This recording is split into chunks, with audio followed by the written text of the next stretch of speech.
Hi, everyone. Thank you so much for joining us for another Lunch and Learn, a bite-sized conversation about publishing. We are here with author Rick Allen, author of the book Inside Pitch. Rick, I'm so excited to see you. And I realized it's been like almost a year since we've talked. Almost exactly a year, actually.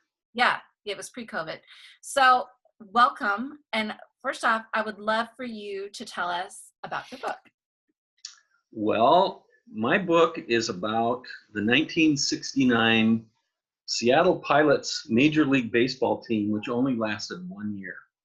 So hardly anybody even knows that there was a Major League Baseball team before the Seattle Mariners. Right. And the reason I knew about the Pilots in the first place was because probably the most famous sports book ever written, excuse me, called Ball 4 by Jim Bouton. It's considered one of the top 100 books of the 20th century and the only sports-related book of those top 100. And so there's this big audience that already knew about the Seattle Pilots, but his book was all about things on the ground, in the dugout, on the field, in the bullpen,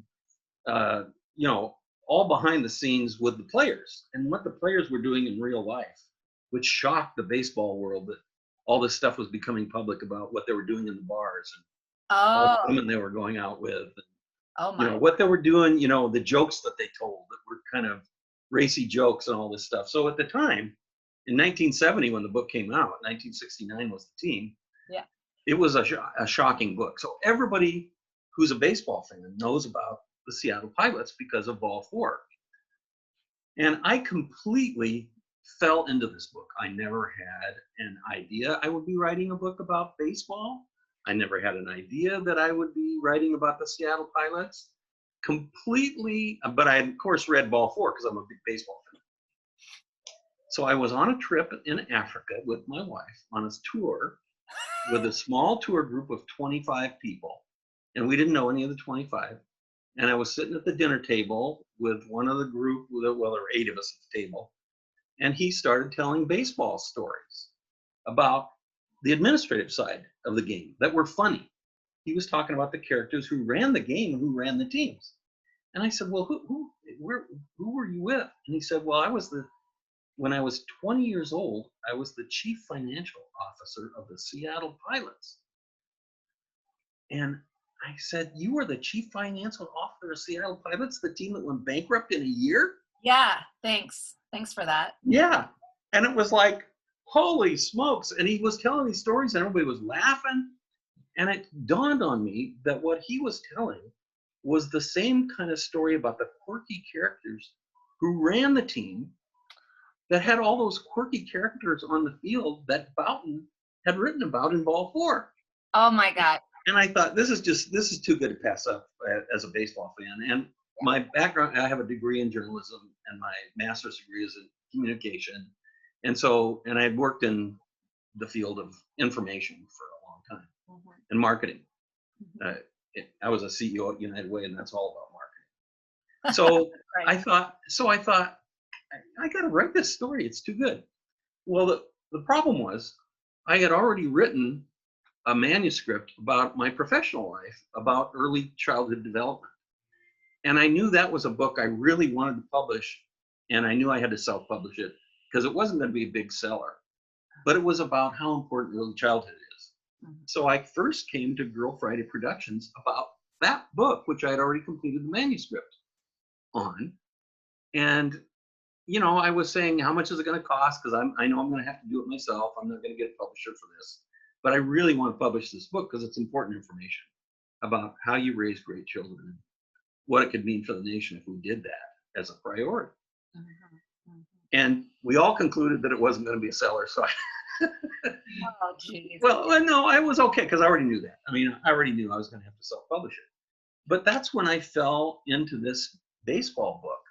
And I knew I had to write that story, and I knew it would sell. So I thought, well, what I should do is I should self-publish that one first because I'm pretty sure I can make my money back. And then I'll just get 2 books for the price of 1. I'll do the baseball book, make my money back. That's all I want to do, and just tell this story because it's so good. And then I'll publish the book that I wanted to publish for a different reason. Mhm, mhm.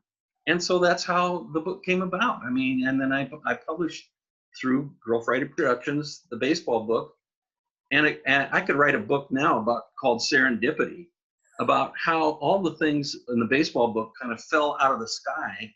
Like, first of all, having the whole thing happen in Africa, on a tour of Africa. So I came back. The guy I ran into, uh, named Bob Schoenbachler, who was the CFO of the Pilots, was living in Arizona. Well, I come down to Arizona every year for spring training. I had been for years and years and years. So I said, well, when I come down there, I'll meet you there and we'll continue, develop the story, and I'll see if we can make a book out of this. So we started talking, and he says, yeah. And he's talking about the people he worked with. And he said, yeah, and in the gym, I worked with a guy named Jim Kittlesby, blah, blah, blah, blah, blah. And I said, Jim Kittlesby, that's funny. I know a guy at PLU. I worked with him for 8 years named Jim Kittlesby. He says, yeah, that's him. Oh my gosh, And, I didn't know and, that part. and I said, yeah. And so the book is Bob and Jim telling the story. He said, yeah, I work with Jim, and we're still best friends, and he lives down here in Arizona now too. So I got Jim and him together, and they started telling each other, remembering stories. And I just sat there and listened to them talk, Yeah. and then asking them questions. And the whole book just kind of came together. And so it just completely fell in my lap. And that's when I went back to Girl Friday and said, I've got this story. I'm going to do that first because I think this will pay for itself. And the other thing is, I'm impatient with process. Because Ingrid told me, well, this is a book, you could probably get a publisher for this book, honestly. And I said, well, yeah, but this is the 50th year anniversary. And I don't want to wait a year and a half to get this thing published. And you totally would. I know. And so I said, I'm impatient with process. And I said, I'd rather control it. So I'll publish it. Yeah. With you guys. Yeah. And that's how the whole thing happened. Just right out, completely out of the blue. But okay, let's talk about the book. So it's super weird how it happened. The book is not extremely long. No. It only lasted a year. I couldn't make it any longer. Right. Well, actually, they both transferred to Milwaukee when the team went to Milwaukee in a bankruptcy sale. So I actually covered the first year or two of that startup too, because they were involved with that. Yeah. And the guy they worked for eventually became the commissioner of all of baseball. Yeah. Yeah. Okay. So the book is not super long. We did the cover. You worked with Sarah, one of our editors. And of course, I was the marketing person on there. Right. And we had marketing conversations, you and I, for whatever, the 3 months that it takes to get through all that stuff. And like before we started recording this, what I let you in on is I would secretly say to Sarah, he's pricing this book too high. Like the comps that we're pulling are not priced this high. Right. You were like, I don't care. And then you wanted to sell them on your website. That isn't quite what I said. That's not quite what I said. No. What I said was I looked on Amazon, and I know there are other couple of books about the Seattle Pilots. Yeah. And they're both priced above my book price. Yeah. So I can go under them, still be about the Pilots, still be connected to Ball 4. This is my thinking. Still be connected to Ball 4, which is so famous, and undersell the other books. And when I started selling them, my son and I, which we'll get into a little bit later, priced the book low to start because I sold signed copies. Yes. And then we said, if we continue to sell, we'll raise the price. And if we continue to sell, we'll raise the price. And if we continue to sell, we'll raise the price because they were all pre-sold. It was before anything had been published. But I know, but in theory, I would tell someone, this is where I'm totally willing to admit that I'm wrong. I would say the exact opposite of what you just said. I would say price it high and then discount. Because people, I would worry that bought the early copies would be like, what gives? Now the book is like $22.95 and then like 3 weeks ago it was $16.95 or whatever. So I would tell you the exact opposite, which is why I wanted to talk with you on one of these lunch and learns. Because everything that I thought, man, this guy, I like him. He's doing it completely wrong. It was completely right. It was the perfect things. Well, I didn't know it was completely right. I was just. But it totally worked. And we called your book the little book that could. We were like, there's no way. And then yes. And so let's get into the stats. Is that you sold privately online. Well, I spoke to your son and you, and we talked about like a social media thing. You were like, I Right. got it. Don't even worry about it.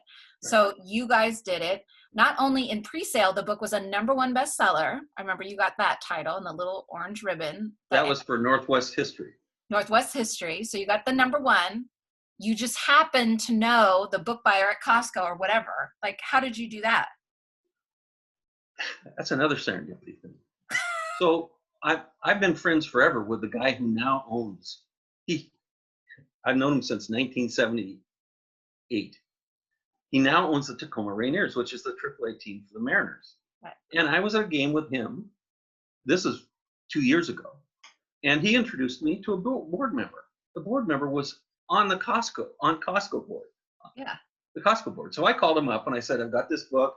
He said, well, let me read the draft. And I sent the draft. He says, this is really pretty good. I said, and he made a couple of recommendations. And I said, yeah, and I'm going to try to get in Costco. And I remember you had a guy on the board at Costco. Could you just ask him, what's the contact? So he gave me the contact through Mike, the guy who owns the Rainiers, who also was the founder of T-Mobile, by the way. And and Come on, now and now you're just making things up. no, and so this person contacts me because the board The buyer contacted you? well, I contacted her through email, and she emailed me right back, just like that. And she said, yeah, well, tell me a little bit about your book. So I said, you won't believe this. So I said, well, it's about the Rainiers and the Soriano brothers and blah, blah, blah. And she says, you're kidding me. Kathy Soriano, a little girl whose story is in the book about being left outside the stadium on opening day when she was 9 years old, is my best friend. And she put me in contact with Kathy Soriano. Unbelievable. This does not happen. Like an indie book does not get into Costco. I hate to steal the lead story here, is that you were in Costco regional. Yeah. Costco's. Yeah. And I mean, that doesn't happen. Like they carry like Hillary Clinton, Barack Obama, James Patterson, and Rick Allen, apparently. Just right. Well, I've shaken hands with Barack Obama, so maybe that was it.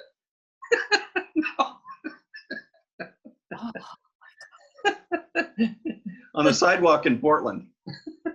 Oh my gosh. Well, okay. So tell me so you got into Costco. Yes. Did you go to the actual warehouses and see your book there? No. Why? You're like, I don't need to see it. Whatever. Yeah, I looked for it. I went to all the regional ones. I went to Issaquah. I went to Redmond. Someone told me it was in the Renton ones. I didn't do that. I'm not going to. Yeah, there were 3 stores. She told me which stores they were in. Oh. I can't remember which ones they were, but she told me which ones they were in. Okay. But it was, and then COVID started, and they cut back a lot of their book sales, and they changed where they placed the books and all other kinds of stuff. So it didn't really have a lot of sales through Costco, I don't think. I don't know, but it didn't matter to me. I mean, just the fact that it got into Costco, and my friend helped me get it there, and I could thank him for doing that. And and since he was with the Rainiers, he's on the board of the Mariners. So both the Rainiers and the Mariners are, and COVID got in the way of this, but both of them have agreed to take a look at the book to put in their bookstores. I mean, their shops. So that's another thing that just is serendipitous. I mean, well, has that happened yet, or no? You're saying it hasn't? Well, it was. Actually, the Rainiers bought a bunch of books, and then they didn't have a season. So they had to send the books. I mean, they returned the books. But when the new season starts, they're going to buy the books back. Or I don't know what they did with the books, but I just know that they couldn't sell them. Are you comfortable talking about book sales? Sure. Yeah. What's the number, or what's the ballpark? Well, the ballpark number is about 3,500, something like that. And I'm selling probably on Amazon alone. I'm selling 25 to 35 books a month. Okay. Still, Yeah. And then there are other sales through independent bookstores, and I get royalties from them every once in a while. So it's just kind of constant sales. Now I still have a small Facebook ad because Facebook has filters where you can say baseball fans in Milwaukee, baseball fans in Target. Seattle, Yeah. all Super baseball fans, targeted. whatever. Yeah. Yeah. So I've got a small $4 a day ad, and it's making me $8 a day. So Okay. I'm doubling my money, every day. And then let's talk about what you and your son did through the Facebook, but then also the website as well. So you were doing. Okay, so he helped me develop a website, Mhm. www.rickallenauthor.com, Right. and I have a list of 3 books because I'm also writing a cookbook Yeah. that I'm about halfway through. Yeah. That's all called. What's it called? We haven't figured out the name yet, but anyway, it's about food in the movies. Right. I remember. Yeah. Yeah.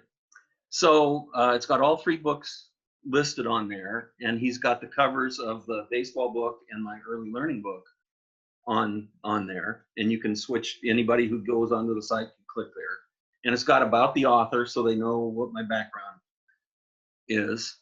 Yeah. And on there, you can go to. There's a link for.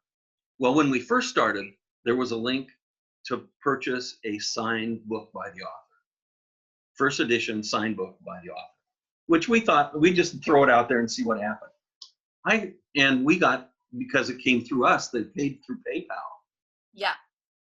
I sold 800 books But how did people hear about that? Through the Facebook ad? through the Facebook ad. We went on Facebook and we did several ads. One aimed only at Milwaukee people, so I talked about the Milwaukee portion of the book. One aimed at Seattle people. One aimed at just broad general baseball people. So at that time, we were using the sales of the signed books to buy more ads. Mm-hmm. And also then on Amazon, when the book got published finally, then we Oh, that was all pre-sale. that was all pre-sale. Okay. I sold 600 books without having a book. Oh my God. Well, that's how you got the number 1. That's Yeah. awesome. Yeah. Okay. Got it. No, I don't think that's how we got to number 1, actually. I think that's because the book was just being reviewed. They review there in several different categories. And I think Sarah had picked out categories where she thought one of your employees Yes. thought this is a category where there aren't a lot of books, and this is all about Northwest history. Right. This has a chance to be listed as their number 1 new release. Right. And that's what it got, number 1 new release in that particular category. Yeah, we do the Amazon optimization. So back when you were with us, we did it well, but now we do it really well. So if you come back for those next ones, then just get ready for number 1. Well, you guys are working with me on the early learning, finalizing that book right now. So yeah, and that's going to be a lot tougher sale, but that doesn't matter to me. So so anyway, we pre-sold all these signed books, and it was like, I can't remember what the price was. We started off at, I think, $14.95, and as people continued to buy, we moved it to $16.95, then we went to $19.95, and I was making all the royalties off of that, the full amount.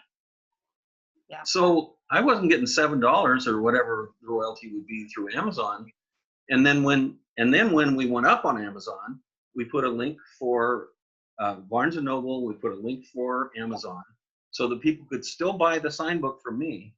But if they didn't want to pay the signed book on the website, they could go to an Amazon link or to the Barnes & Noble link and buy it either one of those places, which is a lot of people did. So they saw $19.95 or whatever the price was. I can't remember. I think we ended at $21.95.